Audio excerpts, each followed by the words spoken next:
we are going to talk about spin Hall effect. We have been talking about charge Hall effect, where the charges, they are segregating at the transverse edges of the sample, transverse as compared to the direction of the applied current in presence of a magnetic field. Here we will talk about the segregation of spins on transverse edges of the sample because of the passage of longitudinal current.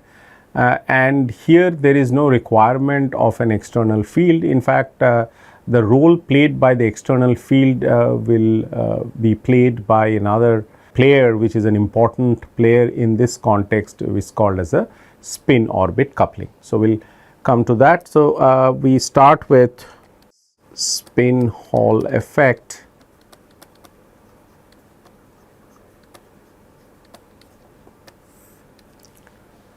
And this effect has a lot of applications in the field of spintronics, which is considered to be the next generation devices for communication and so on.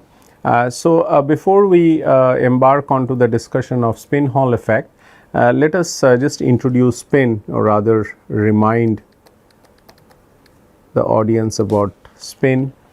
Spin is actually a quantum mechanical object.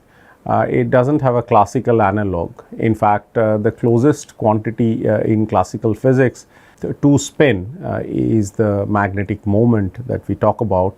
In fact, you can define a magnetic moment, say, for a current carrying wire, a circular loop, which is I, the current that flows into the circuit, multiplied by the area of this loop, which is I into A, that is called as a magnetic moment. Now, that is a purely classical description, and these suppose magnetic moment is a vector because of the area being a vector. Here we just talked about the magnitude of the current. So, it is a current into the area vector, which of course is points up. So, if this is the loop which carries a current I, then the area it encloses is given as A, and this has a direction. So, this is the direction of the area which is perpendicular to the plane of this circular loop, and so M is given by I into A. Now, suppose this is A is a vector, and that is how we can write M as a vector. So, M say in a Cartesian coordinate system has these components Mx, My and Mz. So, A will have components in various directions. Of course, in this direction, when it is placed in the xy plane, then it is along the z direction, but in general it will have components.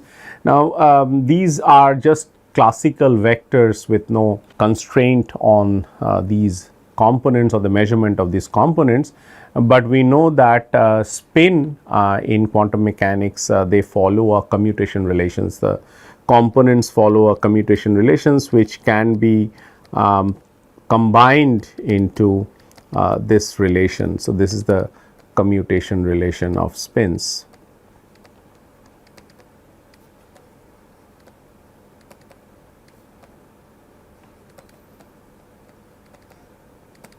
Which what it means is that you have a Sx Sy, this is equal to I h cross Sz, or it can be written as Si Sj.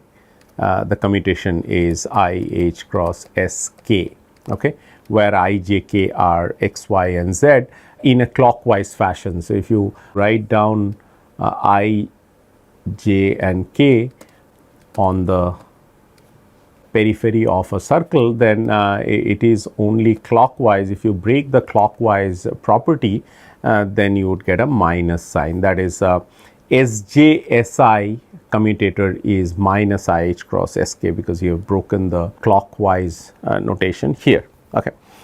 The spins are of course also the generators of rotation.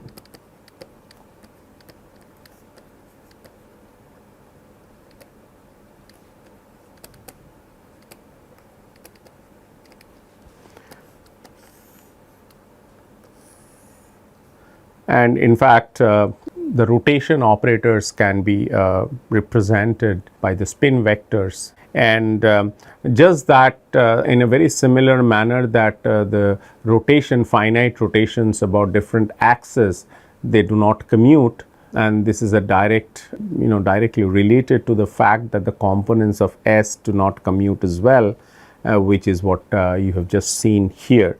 So what's important for us are these spin half particles, which are nothing but electrons. So these electrons, so there's a special notation that's used for the spin half particles or the electrons, and these are called as a Pauli matrices.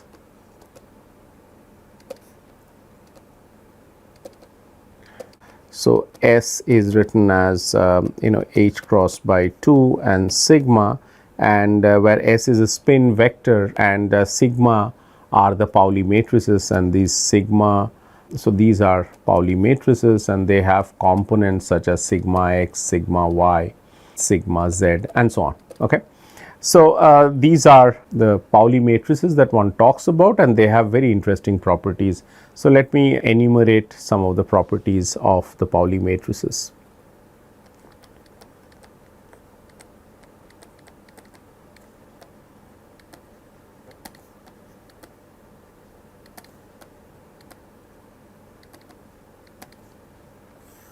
Okay. So one of the properties is that each of these, the square of them is equal to 1. So for I to be x, y, and z. So sigma x square equal to 1. Now this 1 is the identity matrix. So just to clarify things, this is equal to 1 0 0 1. Okay. So this is true for all of them, and each of these sigma x is written as 0 1 1 0, sigma y equal to 0 minus I 0, and sigma z is equal to 1 0 0 minus 1. Now this is a convention that the sigma z is diagonal, and in that basis sigma x and sigma y are off diagonal. If you want to make sigma x to be diagonal, then of course sigma y and sigma z to become off diagonal, but this is the standard notation for the Pauli matrices. Okay. Though as any matrix can be diagonalized, so you can also diagonalize the off diagonal matrices, namely the components x and y. If you do that, then the other two become off diagonal, but of course this is will carry on with this notation. Number 2, the trace of sigma I is equal to 0, which is seen here. You see the sum of the diagonal elements is equal to 0. So all of them have this property, and 3 is that the determinant of sigma I is equal to minus 1. So this is a determinant, and if you can check that the determinant is 0 into 0 minus 1 into 1, which is minus 1. So each one of them have a determinant which is equal to minus 1.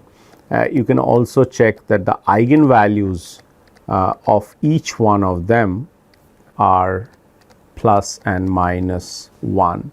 Each one of them is a Hermitian matrix, even though you see that sigma y has complex entries or imaginary entries rather, but that does not matter. All three of them are Hermitian matrices. So there is another very interesting property that any 2 by 2 matrix that is, say, comprising of 4 entries, say A, B, C, D, they can be written in terms of the Pauli matrices.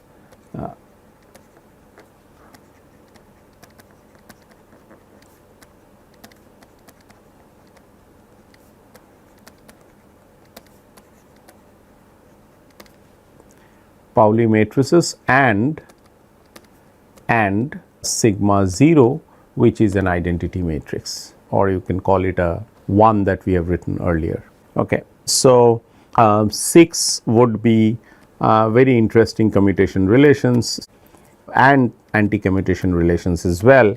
So this is equal to 2 I epsilon I j k sigma k, and so this is epsilon ijk is called as a Levi-Civita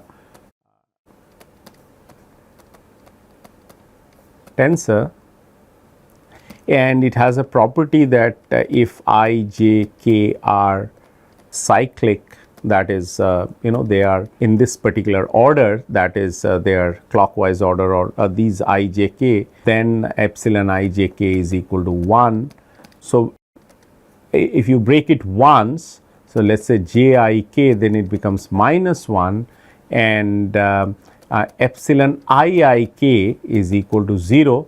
That is, if you break the cyclic property, it will pick up a negative sign.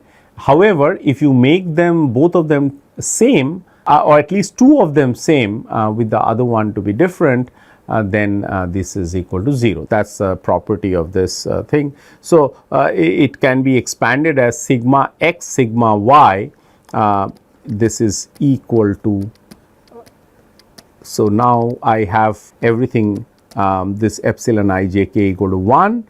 So this is equal to sigma z. Okay.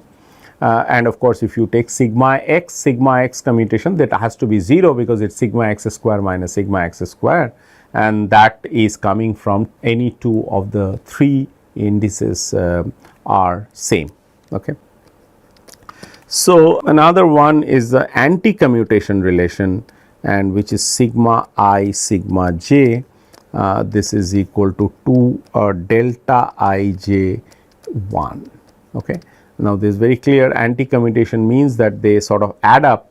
So, suppose the sigma x sigma y, then of course, this is equal to 0, and if you have sigma x or sigma y, then it is equal to twice into the identity matrix, okay, and which we have already seen that a sigma x square or a sigma y square or a sigma z square is equal to 1. So, you are adding two of them, that is sigma x square plus sigma x square, which should give you 2. So, that is one of the another property. Let us say another property is sigma I sigma j, this is equal to delta I j and 1 and I epsilon I j k sigma k. Okay. So, this I am just writing two of them, the product of two of them can be written as this. See, if sigma x, if I and j are same, say it is equal to x, then the first term will survive because I equal to j, it survives.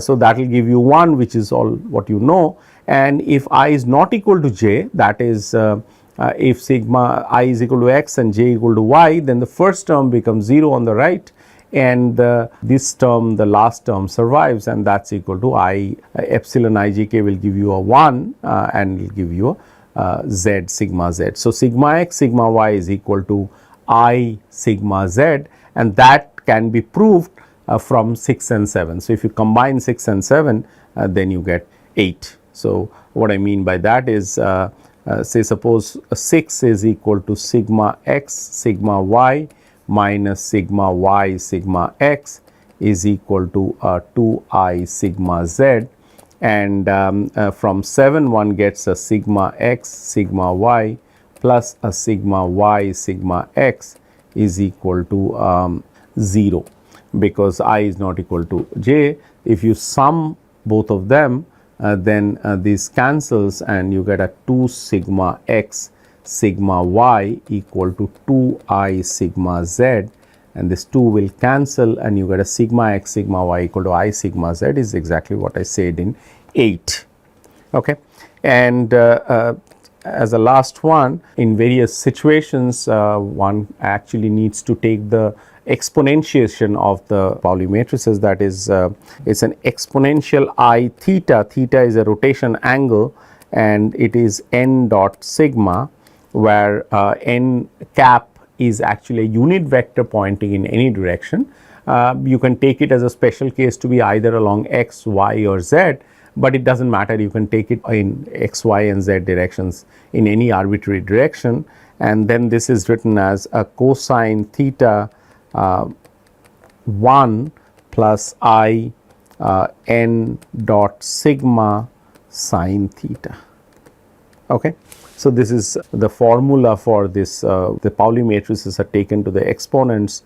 As I said, n cap is an arbitrary unit vector pointing in an arbitrary direction, theta is some angle, and sigma is a Pauli matrix. So, if you take n cap to be along the z direction, then it becomes equal to sigma z. So, we will have to expand exponential I theta sigma z, which will become cos theta into the identity matrix plus I, and n dot sigma will simply be sigma z. So, it is I sigma z sin theta. Okay. These are some of the properties of spins, and why I introduce them is because that we are going to talk about spins now, which we have ignored so far while talking about quantum Hall effect. So, let us go back to the discussion of spin Hall effect. So,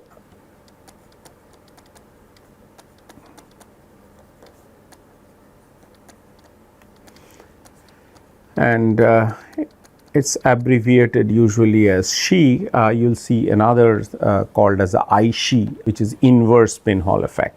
So, let me write a few salient features. So, spin Hall effect or SHE refers to the generation of spin current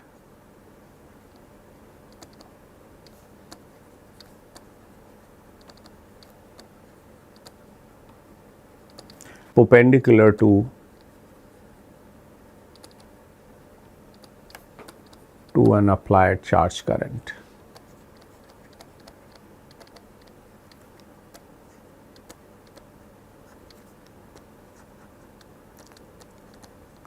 So, what is a spin current? We will just see in a while through some illustrative diagrams. So, it is basically the when the charges get segregated, there is a generation of a voltage, and here exactly in the similar manner the spins will get segregated, and that will give rise to a voltage, and this voltage creates a current, and we will talk about spin current in just a while. And so, this is called as the spin Hall effect. So, it leads to accumulation of spins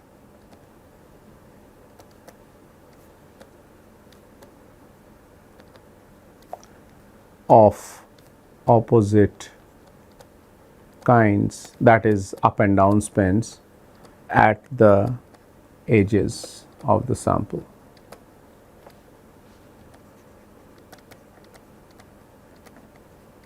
Just like opposite charges, they accumulate at edges of the sample. So, as I said that there is no requirement of a magnetic field. So, the spin orbit coupling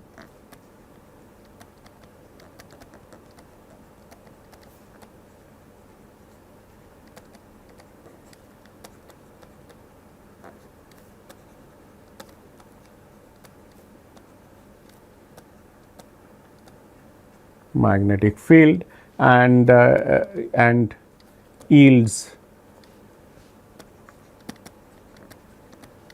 spin selection.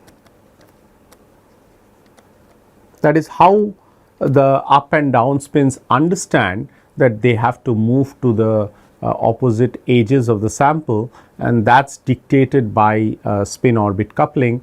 And in some of the doped semiconductor, spin orbit coupling is quite strong, and they can be used in order to give a spin polarized current or a spin Hall voltage, etc.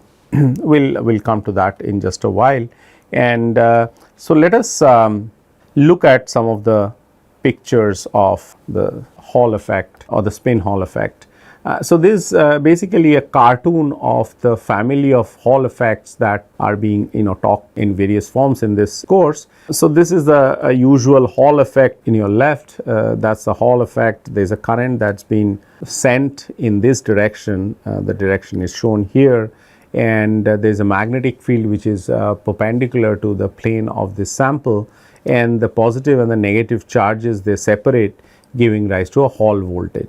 So, if you connect here a voltmeter, it will show you a voltage because of this charges, migration of the charges and so on.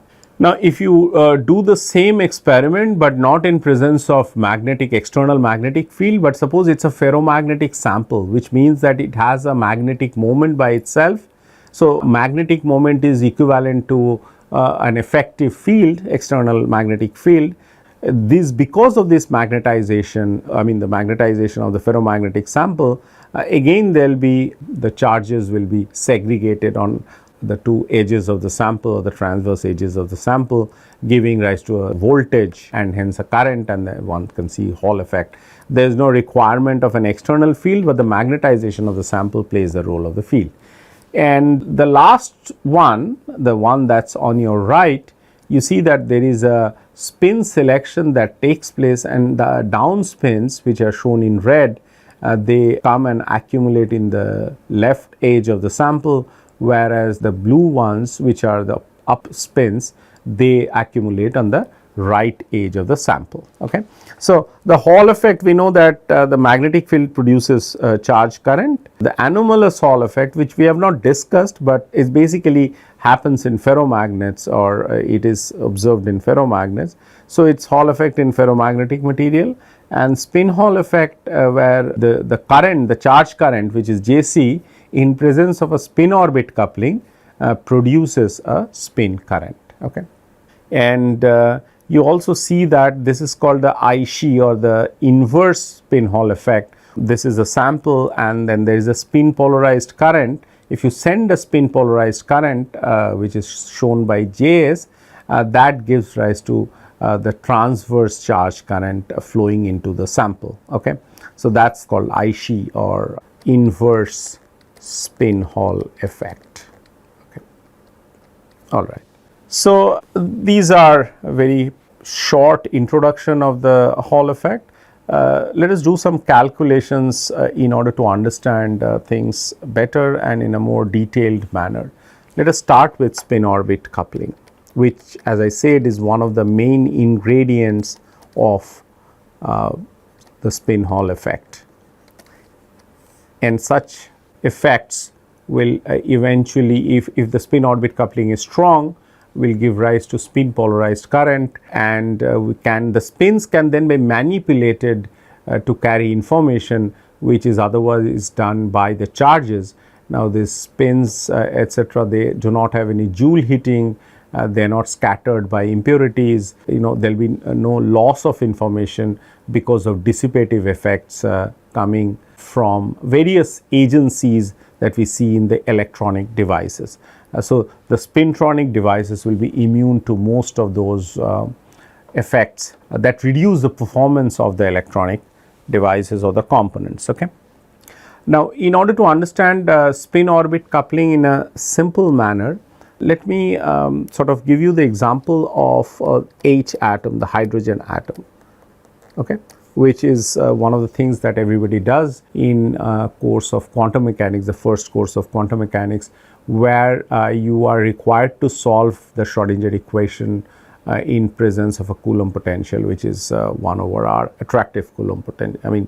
The Coulomb potential is attractive, which takes place between, so this is the atom, and there is a nucleus which has a proton and is positively charged, and there is an electron which goes around it, and there is an electrostatic attraction which goes as minus say for example E square over r. Okay, or you can write it Z square over r in more complicated atoms where the nuclear charge is given by Z instead of E, where Z denotes the number of components that you have in the nucleus, or the atomic number, so to say. So, in such a hydrogen atom, the electron actually goes around the nucleus, and it moves in a circular orbit, and from Bohr's law we know that this orbit is stable. Even though it is a charged particle moving in a circular orbit, it does not emit radiation in certain selected orbits which are known as Bohr orbits, and in these orbits the angular momentum of the particle or the electron or the charge is quantized as nh, okay, where n into h is a Planck's constant. So, that is Bohr's assumption, which is of course correct, because had it not been correct, nothing would have exist in nature. So, these electron is of course, as I said, is moving in a circular orbit. For a moment, consider only a rectilinear motion of the electrons.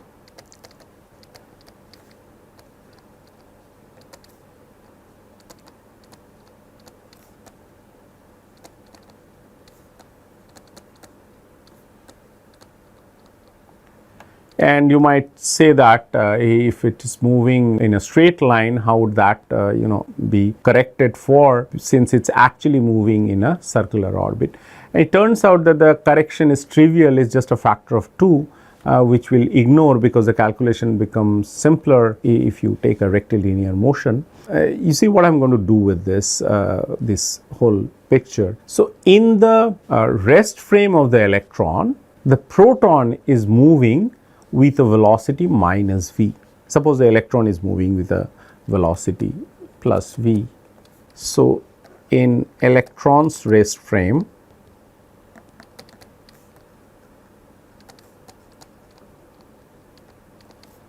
proton moves with a velocity minus v. Okay.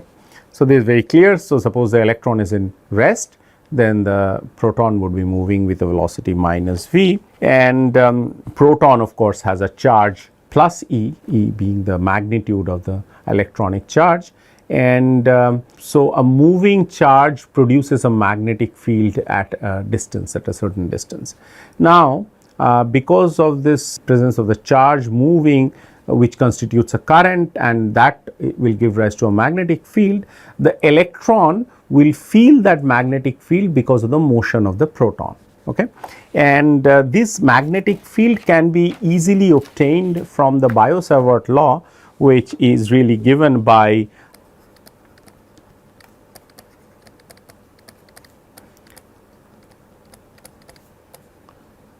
So, we are really doing classical electrodynamics, and there is no quantum mechanics. That is just that system is quantum mechanical, which we know for sure because it exhibits bound states with energy minus 13.6 divided by n square, where n is called as a principal quantum number. So, from Biot-Savart law, the magnetic field that the proton produces at the location of the electron is dB equal to mu 0 over 4 pi and I and dl cross r divided by r cube. Okay. All these are, the notations are clear to you. Mu 0 is called as the permeability of free space, I is the current, and dl is the small element of length, etc. R is of course the distance where, or the location where you want to calculate the magnetic field, and this distance is just the distance between the proton and the electron. Because of the motion of the proton, it produces a magnetic field. We want to understand that what is the magnitude of the magnetic field that the electron experiences because of the motion of the proton. So, IDL which we have just written is nothing but equal to minus QV, okay, where minus Q is the charge of the electron. So, then B becomes equal to minus mu 0 over 4 pi and a Q and a V cross R divided by R cube, okay. Because there is no differential term here, so we write it a full B, and this is the magnetic field that the electron feels, Q being the electronic charge, magnitude of the electronic charge, and there is a proper direction has been taken into account, and it is of course this magnetic field is in a direction which is perpendicular to the plane, to both V and R, and R, if you like, is really the this distance. Okay. Now, because of this, the whole thing is in motion, the system is in motion, and there is a magnetic field. So, there will also be an equivalent electric field, or because of this magnetic field there will be an electric field which is given by, so corresponding electric field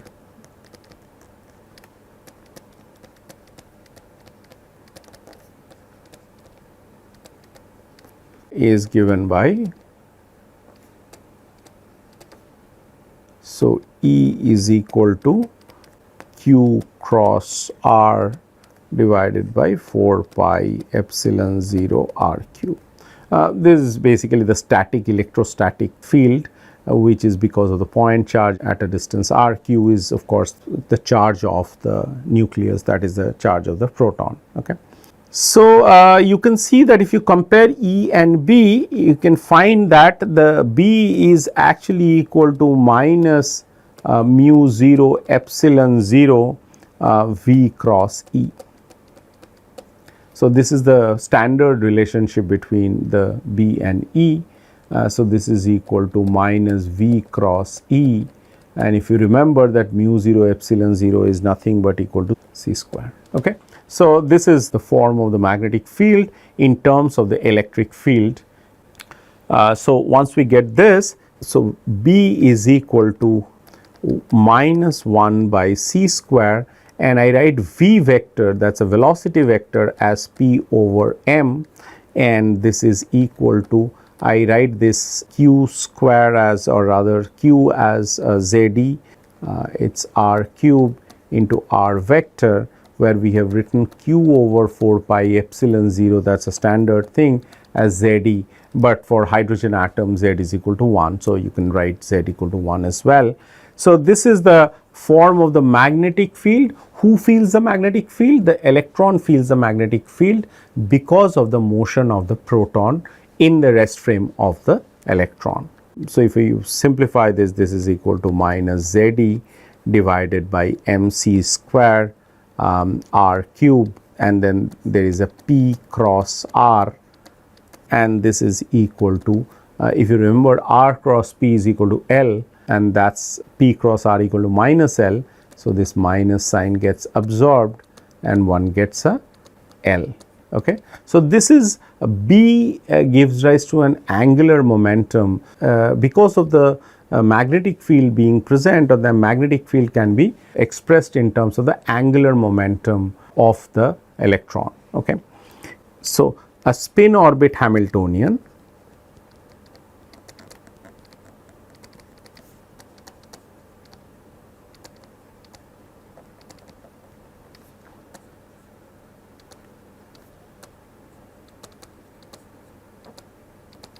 H is equal to minus mu dot B, and where mu is the magnetic moment, and this is written as G into E over 2 m S, that is equal to, so mu is equal to G into E over 2 m, where G is called as a Landau G factor.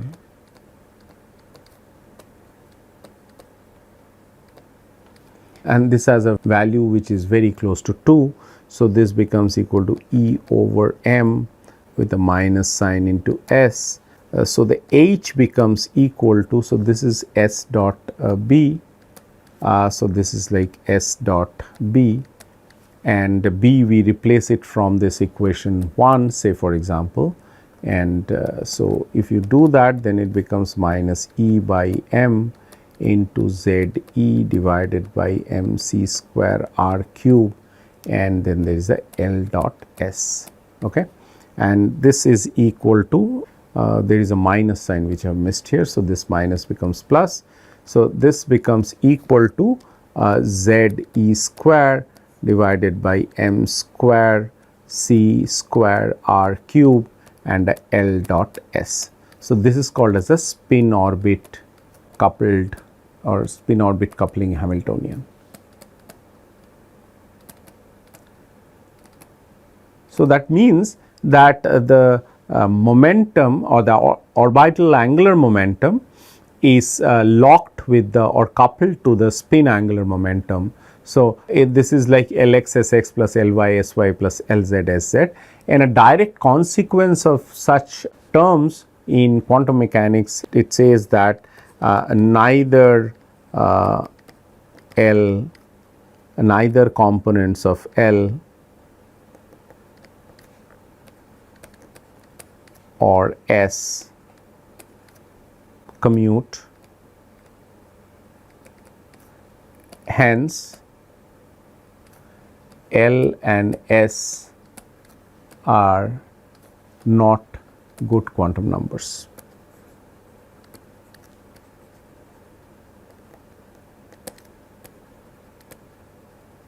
Instead of L and S, I should write it as L and S, which are quantum numbers corresponding to the vectors or these operators L and S. So, that is very clear why that happens, because L and S have components Lx, Sx, Ly, Sy and Lz, Sz, and we have been taking, in order to express the eigenfunctions of the hydrogen atom, we have taken the two operators such as L square Lz, set of good operators which give rise to the L quantum number, which have eigenvalues as this and this respectively. So, L into L plus 1 h cross square and m h cross, where L was considered to be a good quantum number, that is orbital angular momentum quantum number, and m is the, let us write it as ml corresponding to the orbital angular momentum. So, this is the magnetic quantum number ml corresponding to L and so on. So, these were taken as the good quantum numbers, and the eigenfunctions were y, L, m, let us write it as L. And now, with if this Lx and Sx, these Hamiltonian would involve Lx Sx plus Ly Sy plus Lz Sz. Now, this term will not commute with Lz, and the reason is that Lz will not commute with either Ly or it will not commute with Lx. Okay. So, this ceased to be a good quantum number. So, not a good quantum number, and because it is not a good quantum number, you cannot use this set to be, or rather this set to be the set of operators that can be used in order to formulate the problem. But fortunately, there is a simple solution to that. One can actually use a J which is equal to L plus S, and one can actually use the eigenfunctions corresponding to J, which are in quantum mechanics they are written as J and Mj. And because of this, if you really square this up, then L plus S, its square, so that tells you that L square plus S square plus 2 L dot S, and 2 L dot S have eigenfunctions which are J into J plus 1 h cross square minus L into L plus 1 S h cross square minus S into S plus 1 h cross square. So, this L dot S has an eigenvalue which is equal to half of this.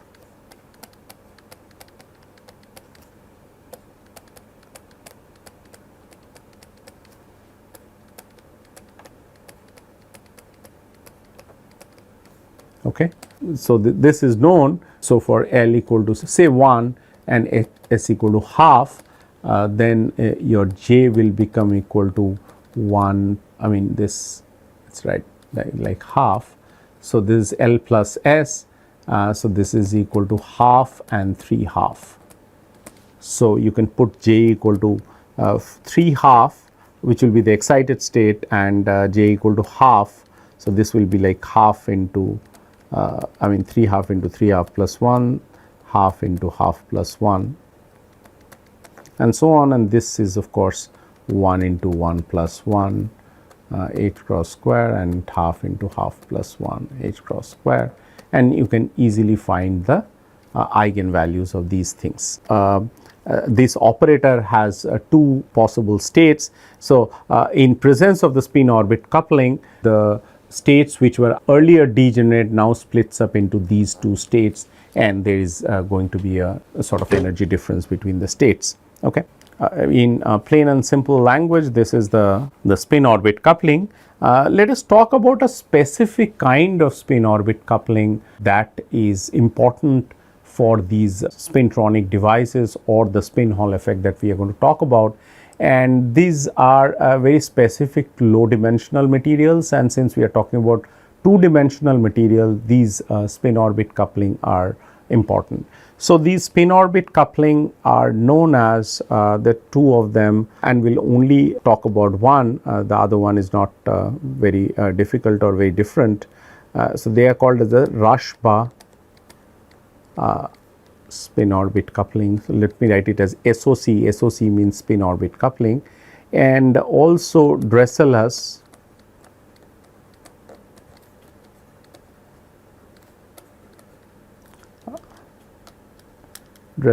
SOC. Will not talk about Dresselhaus and will only concentrate on the Rashba.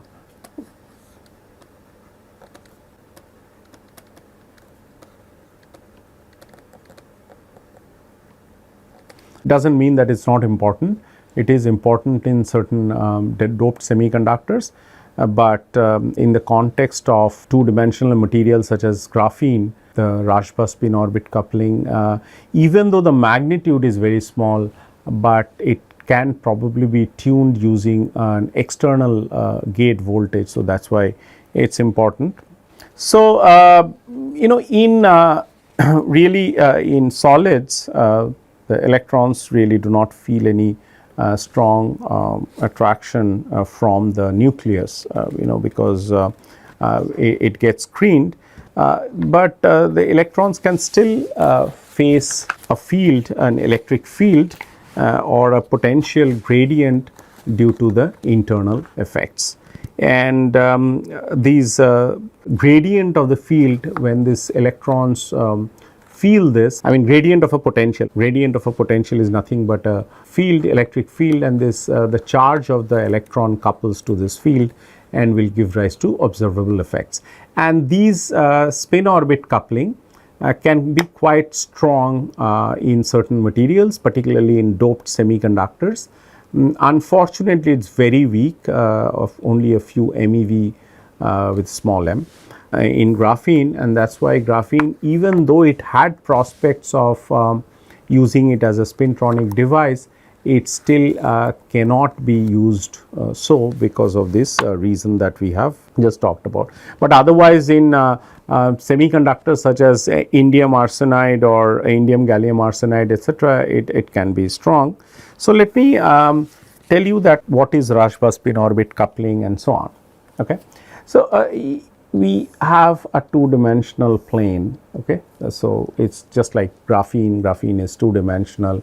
It is in a plane, and these sort of is usually, which we have discussed earlier, that they are grown on substrates which could be SiO2 substrate and so on. So, this is usually for graphene, it is SiO2, but there can be other substrates as well. So, this is where the graphene is, or other 2D Dirac materials, say for example. Now, there is of course a surface inversion symmetry being lost. And because of this surface inversion symmetry being lost, what I mean by surface inversion symmetry is the following, that below the graphene layer there is a SiO2 matrix or the substrate, and above that it is air, so or say vacuum. So, the above the graphene layer and below the graphene layer, the environments are very different, and this is what is meant by the inversion symmetry being broken. And in such a situation, the spin orbit coupling that can take place is called as a Rashba spin orbit coupling. And let me sort of do a little calculation and to find out that what is the form of this and how it can affect various quantities, or rather the physical properties with regard to the spin resolved transport. So, because of this Rashba, so Rashba is the name of a Japanese scientist who discovered this, Emmanuel Rashba. So, this is equal to a minus mu dot B. So, this is the magnetic field, and we have just seen that that this can be written as a V cross E by C square from our earlier calculation. So, this is nothing but equal to E H cross divided by M C square, where mu is taken as mu is equal to the EB over E over 2m into H cross into S, that is the magnetic. So, this is S dot V cross say Z cap. So, this is the spin. So, mu is equal to E over 2H S into G, and this could be G could be equal to 2. The electric field is taken to be in the Z direction.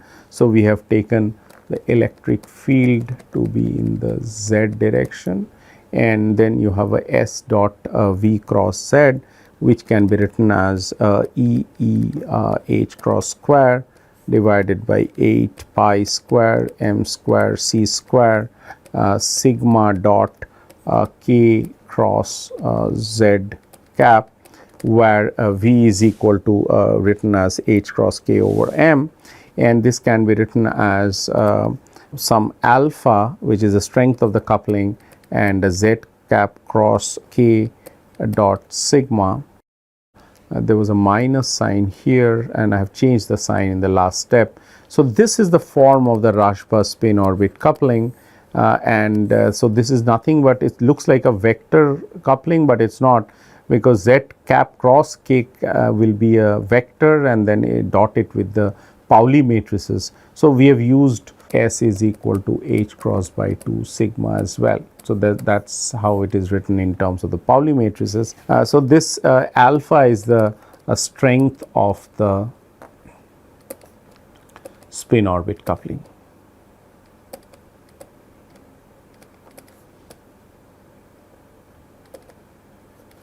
Okay.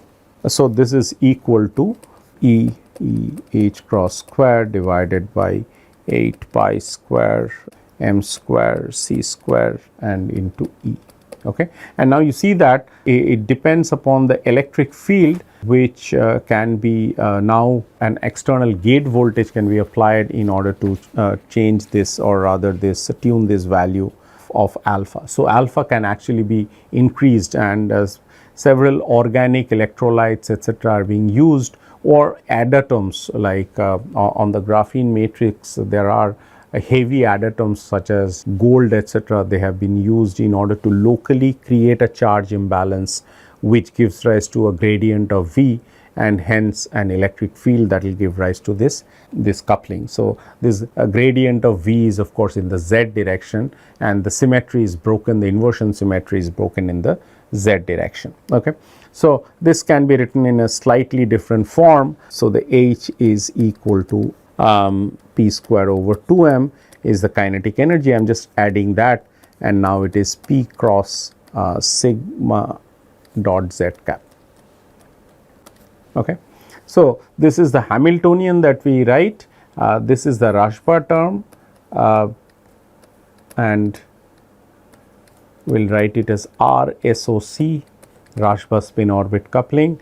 This is just the kinetic energy, a single particle Hamiltonian is being written, and if you expand it, it becomes equal to P square over 2m plus this alpha, and now you have a sigma x p y minus a sigma y p x. Okay. Because it is cross product, so it is written as a sigma x p y. Py is the y component of the momentum of the particle, and sigma y px, the sigma y couples to the x component of the momentum. And so, this is the Hamiltonian. This Hamiltonian can be easily solved, and one gets for a free particle, otherwise that is P square equal to H cross square K square over 2m. If the energy spectrum comes out to be equal to H cross square K square over 2m coming from the first term, and the second term gives rise to alpha H cross K. Okay. So, that term is linear. This is the free particle dispersion, and this linear correction appears because of the spin orbit coupling. So, this is like a quadratic plus a linear term, And if you solve for this, I mean, I'm saying that this is very easy to solve because you know what is sigma x and sigma y. So just put them and solve a 2 by 2 matrix, and this 2 by 2 matrix will give rise to. So you may want to put a identity here such that this becomes also a 2 by 2 matrix, and then solve the matrix equation to find out the eigenvalues and the eigenvectors. Okay. So there are these two eigenvalues, plus and minus, which are this minus sign I had missed. So you have two levels. One is the free particle energy plus this linear term, and there is another term which is lower than that. So this will give rise to the correction due to the spin orbit coupling, and the two eigenfunctions, and I am writing it in only in 2D, is equal to exponential I kxx plus kyy, and this is 1 by root 2 1 plus minus I exponential minus I theta, and this theta is nothing but given by the tan inverse ky by kx, where kx and ky are related to px and py, as px is equal to h cross kx, and so on. So this is the complete solution of the problem. It's a single particle problem which can be solved. It's just a little more complicated and involved because it has a 2 by 2 structure because of the matrices, the Pauli matrices being involved into this. All right. So let me show you the plots for the energy here. This is the 3D plot of the energy, this one, and this shows a kx and ky are plotted along these directions, and the energy is plotted in the z direction. So you see that there are like two cones, one is engulfed into another, and so they only touch at this point. And very interestingly, if you look at this figure B here, this is the Fermi surface of these circular patches are corresponding to different iso energy contours, and if you look at any point here, the spin is pointing in this direction, the direction that you see here, whereas if you go to another point, the spin is pointing in this direction, here it is pointing in this direction, and so on. Okay, which means that the momentum of the electron is coupled with its spin. Without this spin orbit coupling, you will have this, it does not matter, I mean wherever, everywhere it will be pointing either up or down or in a particular direction, but here that does not happen because of the presence of a spin orbit coupling. Okay, and the spin and the orbits are coupled. Orbit means the angular momentum or the linear momentum in this particular case. Okay, so this is the 2D plot. This is the first C is without any electron, I mean without any spin orbit coupling. So that is a parabolic dispersion that you all are familiar with, and it corresponds to both up and down spins. For both up and down spins, they are superposed on one another, so you do not distinguish them at all. Now the second one is when you apply a Zeeman field. So when you apply a Zeeman field, which the one type of spins they get raised with respect to the Fermi level, and so this is like that mu b plus minus mu b, so plus minus mu b kind of effect. So one gets raised one type of spin, so this down spin it gets raised and this thing falls below the Fermi level, the green one which is the up spin, and so that is a Zeeman field. I mean as opposed to the Zeeman term, you see the Rajpa term, it gets separated or segregated, the two parabolas they get segregated laterally, that is in this ky direction, and they only intersect, the red and the blue corresponding to the down and the up spins, they only meet at or intersect at k equal to 0. Okay, so this is the property of the spin orbit coupling. You see there also in point A also there is they meet at the, or rather intersect at the k equal to 0.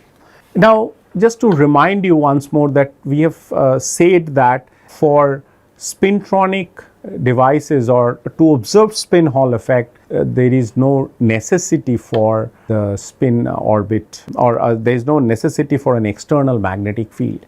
But what is most important is that one should have spin orbit coupling, and the spin orbit coupling better be large in order to see observable spin Hall voltage. Unfortunately, it is difficult to manipulate this spin orbit coupling to a very large extent to give rise to observable effects. But of course, with the advent of technology, all these things are becoming more and more clearer, that how actually this alpha quantity which we have talked about, the strength of the spin orbit coupling, how it can be enhanced, because enhancing that will give rise to the spin selection. Now you see that the differences between the red and the green curve is because of this alpha. If alpha becomes larger, these two, the bands that you see, the parabolic bands, will move farther apart.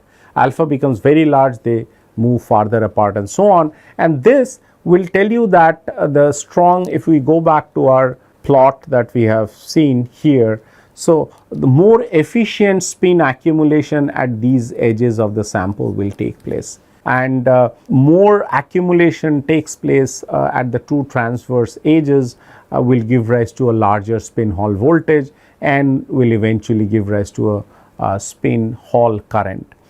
Our next job is to actually deliberate upon the spin Hall current, and or the spin current rather, associated with this spin Hall effect, and then we will talk about the experiments which had really discovered this the existence of spin Hall effect, or rather the quantized version of spin Hall effect, which we will call as a quantum spin Hall effect. Remember once more that there is no magnetic field there. Had there been magnetic field, there would have been a charge Hall effect as well, which is the usual Hall effect that we have talked about so far. And if you do not have magnetic field, then the time reversal symmetry is not broken. If the time reversal symmetry is not broken, then the quantized Hall conductance which we are familiar with will not come. So the system will have a zero Chern number, and so on and so forth. Okay, so we will talk about the spin current, and from there we will talk about the spin Hall conductivity.